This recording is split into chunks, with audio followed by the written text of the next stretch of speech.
L'origine des fruits du démon est l'un des plus grands mystères de One Piece. Le principe est simple, comme l'a si bien dit Shanks, les fruits du démon donnent un pouvoir surnaturel à ceux qui les mangent. Mais en contrepartie, ils sont maudits par les eaux. S'ils tombent à la mer, ils coulent comme une pierre. Les fruits du démon sont tous différents, tant par leur forme, leur couleur, que par les pouvoirs qu'ils octroient. Par ailleurs, une légende raconte que les fruits du démon seraient l'incarnation de véritables démons. Les détenteurs de pouvoir ne peuvent donc pas manger plus d'un fruit, au risque d'être victimes d'un duel entre les deux démons, ainsi ingérés. Mais à ce jour, il existe une exception qui confirme la règle, Barbe Noire, qui après la guerre au sommet de Marineford a assimilé le Gora Goranomi de Barbe Blanche à son Yami Yami no Mi. Chaque fruit est unique, le pouvoir qu'il octroie l'est donc également. Cependant, lorsqu'un utilisateur de pouvoir meurt, le fruit réapparaît et peut à nouveau être consommé. Il existe donc plusieurs utilisateurs d'un même pouvoir, mais jamais à la même époque, comme le Mera Mera no Mi de Ace, qui a été ensuite utilisé par Sabo. Malgré la puissance qu'il octroie, les fruits du démon viennent souvent avec des inconvénients très handicapants lors des combats. Premièrement, lorsqu'on est utilisateur de fruits du démon, on ne peut plus toucher à l'eau. Le contact avec l'énergie de la mer annule les pouvoirs et affaiblit l'utilisateur. Je parle également ici du granit marin, ce métal bleuté principalement utilisé par le gouvernement mondial qui a les mêmes propriétés que l'eau de mer sur les utilisateurs de fruits du démon. D'apparence, les fruits du démon ressemblent à des fruits bien normaux, mais il existe quelques moyens de les reconnaître, notamment par leur spirale pleine de mystères. Même si les fruits du démon sont communs dans l'univers de One Piece, on sait très peu de choses à leur sujet. On ignore d'où ils viennent, comment ils sont créés, ou leur nombre exact. Mais une chose est sûre, ils sont terriblement puissants et prisés. Il existe pourtant une encyclopédie qui semble être un livre bien rare, qui est un ouvrage volumineux mais incomplet. Il contient des renseignements sur de nombreux fruits, notamment leur forme, leur couleur et les pouvoirs qu'ils octroient. Ainsi, il permet à ceux qui lisent ce livre de découvrir l'existence de certains fruits ou de connaître la nature de celui qu'ils ont trouvé si ce dernier est référencé. Il existe à l'état naturel 3 types de fruits du démon. D'abord les paramécias. Les paramécias sont les fruits du démon les plus répandus à travers le monde de One Piece. Les pouvoirs qu'ils octroient sont extrêmement diversifiés. Certains modifient la structure de leur corps, d'autres l'environnement. On arrive alors à des sous-classifications avec les paramécias, notamment les productifs, les corporels ou encore les manipulateurs. Parlons maintenant des Zoan. Il s'agit de fruits permettant à ceux qui les mangent d'acquérir des caractéristiques animales, quels qu'ils soient.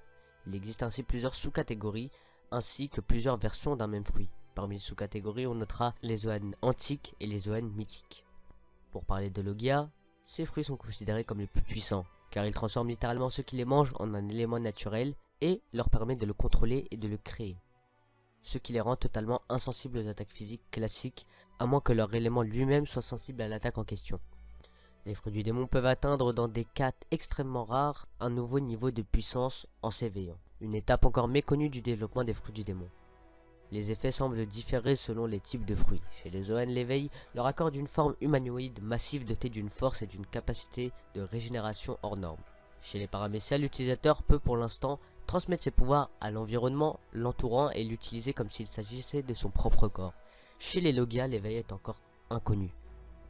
Faisons une petite parenthèse sur les smiles et les recherches scientifiques autour des fruits du démon. Les smiles sont des fruits artificiels, de type Zoan créés par César Clown et commercialisés par Doflamingo.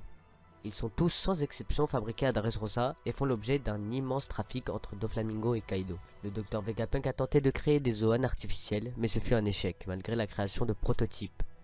C'est finalement César Clown qui a mis au point le processus grâce à une substance nommée SAD, et créée à partir d'une découverte de Vegapunk, les facteurs de lignée. Les Zoan artificiels créés par le SAD sont donc nommés les Smiles. Les fruits du démon sont sujets d'études dans le monde entier. Par exemple, Chopper a mis au point les Rumble Balls, des petites billes qui perturbent les ondes produites par son Zoan et qui permet d'avoir des transformations supplémentaires. Le Dr Vegapunk a lui inventé une méthode pour animer un objet à l'aide d'un Zoan. Cela donne donc des créatures à moitié objet et à moitié animal, comme par exemple l'assaut, moitié chien, moitié fusil. Il a également réussi à répliquer le pouvoir du Logia du Pika Pika no Mi pour créer des lasers utilisés par les pacifistas. On sait donc à la fois tout et rien sur les fruits du démon. D'abord méconnus du grand public et considérés comme des légendes, ils ne sont plus si rares que ça à l'entrée de Grand Line. Ils sont même devenus communs et peut-être même un peu trop. Le concept des fruits du démon n'est-il pas devenu ridicule et incohérent ?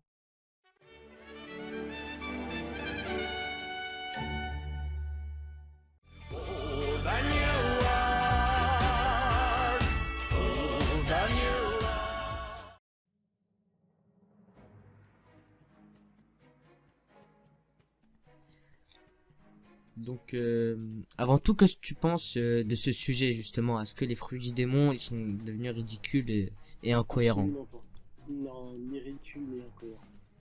Tu peux nous expliquer un peu pourquoi en quelques mots? Ni ridicule ni incohérent parce que c'est plutôt la réflexion que les gens qui devient ridicule à ce sujet est complètement incohérente avec l'œuvre. On parle de Grand Line. En fait, pour nous, maintenant, Grand Line, c'est devenu la merde. Et aller à Grand Line, il faut se rappeler, quand ils sont à East Blue, ouais, tout le monde les prévient, ne va pas à Grand Line, c'est super dangereux, il y a vraiment des monstres. Et Mhm. maintenant, les gens se disent, mais il y a des produits démons partout, tout le monde en a, mais tout le monde en a dans Grand Line, en fait. Exactement, c'est ce qu'on...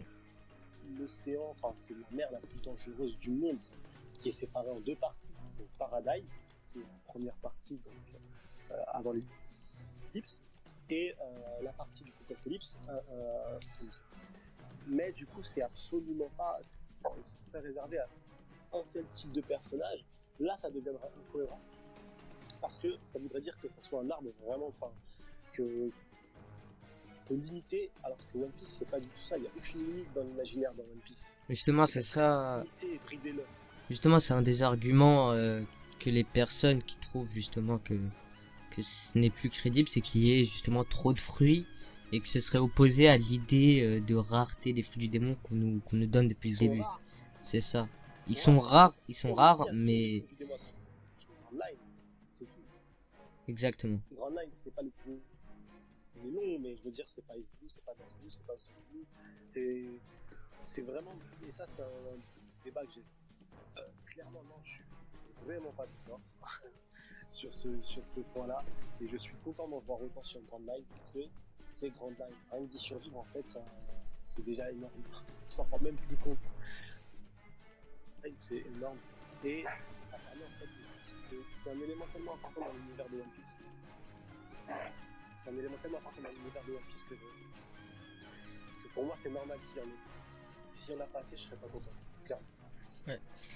Après, il y en a d'autres qui disent que les fruits sont devenus ridicules, mais moi je pense plutôt que certains fruits sont trop originaux pour certaines personnes en fait. Ouais, parce que certaines personnes ont encore l'imaginaire pur et se disent brut et se disent clairement que pour eux, comme c'est un fruit, ça vient d'un arbre. Et comme ça vient d'un arbre, il peut pas y avoir autant de bêtes, c'est pas possible. Sauf que c'est pas ça en fait. C'est pas parce que c'est un fruit que ça vient d'un arbre spécifique, on n'en sait rien, on sait pas d'où ça vient. Donc c'est se mettre des barrières sur un élément où on n'a pas de clé.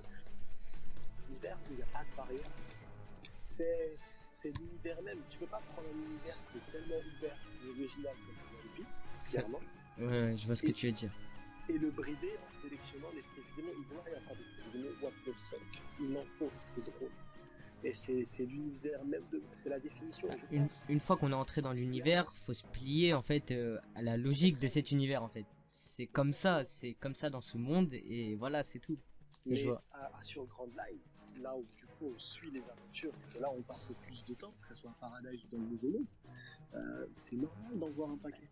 Et si jamais, et je pense clairement que s'il n'y avait pas autant de fruits du démon et pas autant de fruits du démon what the fuck, l'univers de One Piece serait pas aussi riche.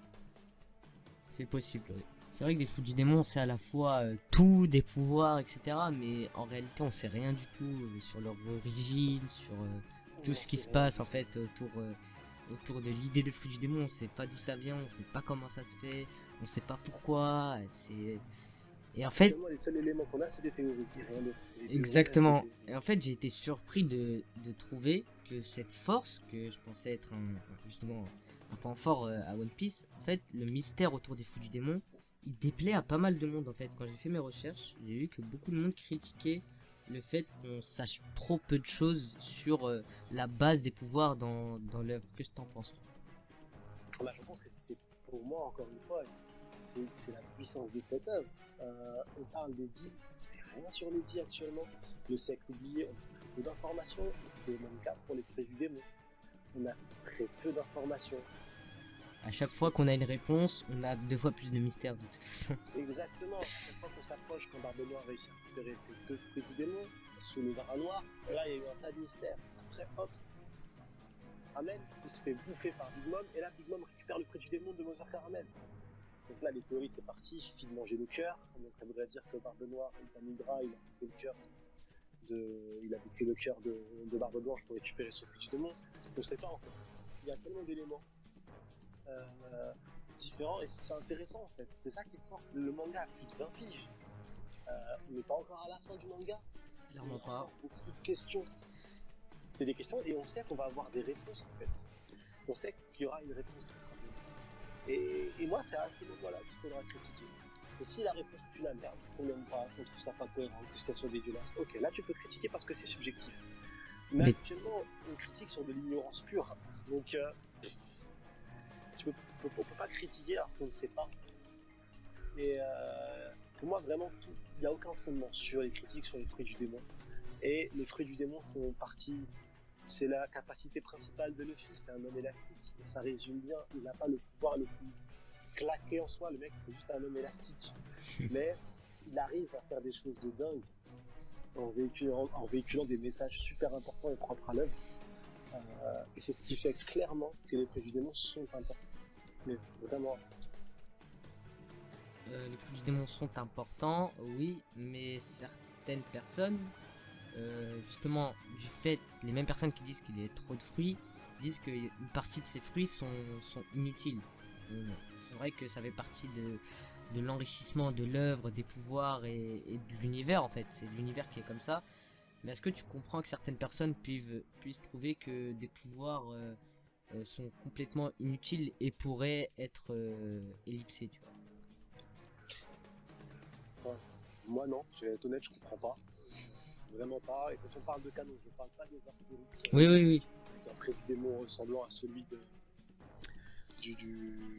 Berth, j'ai trouvé le nom, du frère de Katakuri, le fruit du faux. Le fruit du foie, ok. Mais il faut oublier tous les hors-séries. Il faut sortir de sa tête tous les films, clairement.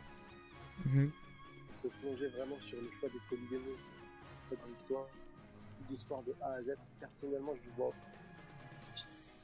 Je peux pas me dire qu'il y a un fruit du démon inutile en fait. C'est parce que c'est ce qui fait encore une fois, c'est depuis le début. Et on retire tout ce qui est principal.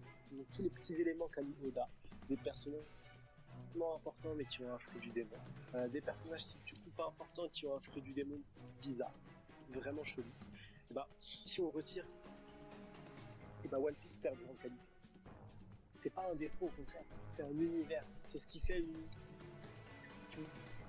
l'univers et te dire, bah, les principaux qui sont de nos super classes et cheatés. Donc, classe qui tue, il faut des fruits du démon ringards. Et c'est ça qui est intéressant. Donc, du coup, si on récupère du coup, le passage avec CP9, du coup, leur fruit du démon, les deux fruits du démon, avec. Si pour nous tous les fruits du démon avaient un chara-design stylé et des badass comme un souhait, il n'y aurait pas eu ce petit truc de se dire ah qu'est-ce que ça va être, il n'y aurait pas eu ce truc en fait. C'est important. On sait pas sur quoi on va tomber. C'est ce qui rend crédible l'univers de One Piece. C'est qu'en fait c'est comme dans notre monde actuel, t'as pas que du bon, tu peux pas avoir que du lourd. Et c'est exactement pareil avec les fruits du démon. T'as pas que du bon, tu peux avoir que du lourd. Tu peux avoir un fruit du démon extrêmement ringard. Après, c'est comment tu t'en sers. Comment tu t'en sers, Je suis content qu'il y ait des fruits du démon qui sont considérés comme merdiques ou inutiles. Parce que ça permet de voir qu'il n'y a pas que des fruits du démon crachetés. Et ça donne vraiment de Piece. Et justement, qu'il y ait des fruits, entre guillemets, inutiles, ça donne de l'utilité justement à d'autres fruits. De voir des fruits assez faibles, entre guillemets, après tout dépend de comment tu t'en sers, ça donne de la force à d'autres fruits. Sans ces fruits-là, les autres, ils auraient pas d'intérêt. Je suis d'accord avec toi. C'est tout à fait ça. Ça donne une crédibilité, une ossature à cet univers. Okay. À cet univers qui, du coup, sort et qui, franchement, a réussi à être à sa place grâce à ces événements-là. Oda a pris le temps que l'autre mangaka ne prend forcément. Mais avec ce temps-là, il a créé cet univers et c'est grâce à ces fruits du démon qui sont forcément décriés. Et qui paraissent comme One Piece. Qui donne un charme à One Piece. Exact. Est-ce que maintenant, pour un peu conclure, est-ce que t'as pas une petite théorie ou une petite hypothèse autour des fruits du démon, de leur origine? C'est toi qui vois. Allez, dis-nous tout. Je vais me lancer. Dis-nous tout. Non, ça partait de cet été avec la théorie What the fuck, enfin reprendre One Piece en mode What the fuck. Et je m'étais dit pourquoi pas. Pourquoi est-ce qu'il n'y aurait pas un fruit du démon? Pourquoi les fruits du démon qui ne viendraient pas n'étaient pas d'une création des dits en fait, et qui dans le royaume de Raftel tout serait expliqué. Donc c'est une création humaine, les fruits du démon. Donc ça viendrait pas d'un arbre pur, ça viendrait vraiment d'une création des dits. À ce moment-là, du coup, les autres royaumes se sont sentis en danger. C'est là qu'on a eu le siècle oublié et qui sont massacrés les dits. Et il reste un fruit du démon, le fruit du démon original, peut-être l'ultime fruit du démon qui serait en fait le One Piece. Mais si tu décides de le prendre, de le manger, il y a un sacrifice qui est fait. Je ne saurais pas lequel, pas forcément la mort, mais c'est contre contrepartie en fait. Et Roger ne pouvait pas le manger parce qu'il était malade et qu'il était mourant et qu'il n'aurait pas supporté de le manger en fait. Et donc du coup, il a laissé ce trésor-là. Et comme dit Barbe Blanche, c'est quand celui que Roger attend, donc, qui aura la capacité de prendre ce fruit du démon-là, il rentrera en guerre. Parce que tout sera dévoilé sur ce qui s'est passé réellement. C'est grâce à ce One Piece, à cette pièce unique, qui réussira du coup à avoir assez de force ou de puissance pour faire bouger les choses. Et qui... Non, c'est basé sur rien du tout. Ouais, c'est une hypothèse. Mais qui mangerait... Allons plus loin et donne-moi un nom. Luffy. Donc manger 2 fruits serait possible alors. Bah, le fruit unique, lui, permettrait. Permettrait. Ce serait vraiment Okay. le fruit original. C'est le fruit unique qui a été Okay. mis de côté par les descendants, par le premier porteur du château de paille et ses descendants du coup maintenant et les gens du coup qui ont légué, qui ont eu cet héritage. Voilà, c'est comme ça que je le vois. C'est pure fanfiction. Ok. Très bien. Bon bah je pense qu'on a quand même fait à peu près le tour du sujet. Si t'as un petite chose à ajouter aussi pour à la fin du débat. Bah les gars, vive One Piece, vive la République et vive la France. Vive le Tenryubito. We got the power.